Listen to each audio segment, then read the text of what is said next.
तहसील आणि तहसील कार्यालयातील विभाग यामध्ये जो भ्रष्टाचार आहे तो आपली चरमसीमा पार केलेली आहे। चक्क एका व्यक्तीकडून मृत्यू नोंदीसाठी 500 रुपयाची मागणी केलेली आहे आणि हे मी बिना बुडाचं बोलत नाही आहे। याचे संपूर्ण व्हिडिओ हे बाहेर आलेले आहे। परंतु विशेष म्हणजे यावर तहसीलदार महादेव जोरवर यांच्या मार्फत कोणतीही कायदेशीर सक्त अशी कायदेशीर कारवाई करण्यात आलेली नाही। मोतीनगर येथील रहिवासी असलेले तोडक यांच्या वडिलांचा मृत्यू नोंद काढण्यासाठी त्यांनी जे महसूल सहाय्यक बाळू पवार यांच्याकडे अर्ज केला, परंतु अर्ज जेव्हा ते त्यांना मिळणार होता त्यावेळेस बाळू पवार यांनी चक्क 500 रुपयाची मागणी केली। त्या संबंधी आपल्याजवळ पूर्ण व्हिडिओ आहे।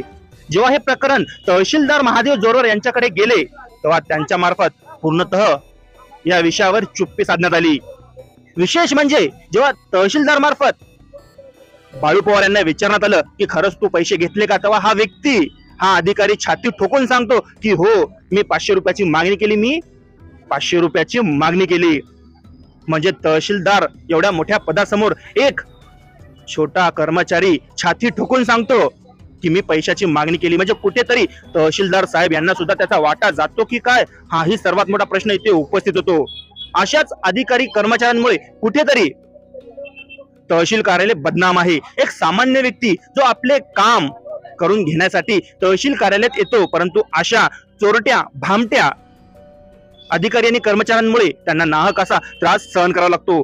यानंतर तहसीलदार साहेब यांची सुद्धा आपण मुलाखत या संबंधी त्यांचं विश्लेषण घेण्याचा नक्कीच प्रयत्न करू, बघू त्यांच्या मार्फत। व्हिडिओनुसार जे यामधील दोषी कर्मचारी आहे बाळू पवार यांच्यावर पदबडतर्फीची कारवाई व्हायला पाहिजे नियम 1 आणि 4 नुसार। आता बघू तहसीलदार साहेब यावर कोणती सकारात्मक कारवाई करेल आणि त्यांची भूमिका घेण्याचा प्रयत्न करू। आता संपूर्ण व्हिडिओ तुम्हीच बघा आणि तुम्हीच सांगा यामध्ये कितपत योग्य ही घटना घडत आहे, तहसील प्रशासन कशा प्रकारे चुप्पी साधत आहे। अरे साहेब सही घेऊन राजा त्याच्यावर बाबू नाही काही नाही, त्या फी द्यायची 500 रुपये। 500 हो फ्री मध्येच आहे।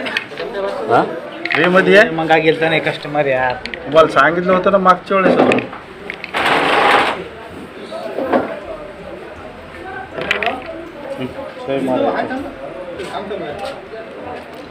सगळ्याकडूनच घेत आहे झाले मग 500 असे अहो कोर्टात गेलं तर 2000 रुपये द्यायला लागत होते हो। 1 महिन्याच्या आत देते ते कुठं मला नाही लागत। मी तुम्हाला देतो 2-4 केसेस घेऊन या बरं। 2 महिने लागले याला। तुम्ही 2 महिने लागणारच ना, प्रोसिजर जे आहे ते 1 महिन्याच्या आत विचारा ना। हे काय जन्म नोंदीवालेच आहे ना। कोण हे ओळखतो मी त्याला। मग विचार द्यायला किती दिले आम्ही, हा किती दिले तुम्हाला जन्म नोंद? हे 1 महिन्याचं कुठे येतं? 500 रुपये नाही हो, 200 देतो।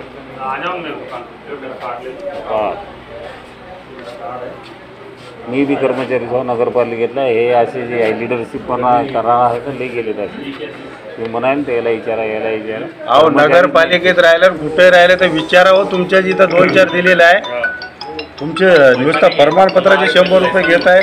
50 आम्हाला माहित नाही का कोण काय करत आहे ते।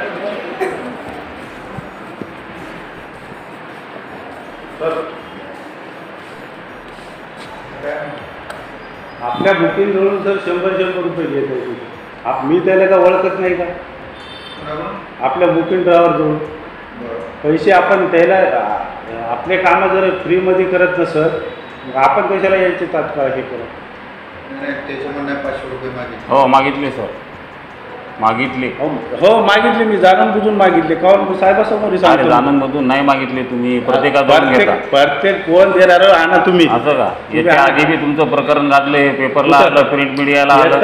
तुम्हाला वाटत असेल की तुम्ही एक विशिष्ट समाजाच्या आमदाराच्या जवळच्या हे तुम्ही काढून टाका डोक्यातून। सर हे प्रत्येक कॅन्डिडेटला पैसे मागत आहे। मी दिलेले पैसे आता त्यांच्या खिशामध्ये आणि व्हिडिओ रेकॉर्डिंग केलेली आहे। दाखवा, चला दाखवा। आपण दाखवतो ना आता साहेबाला।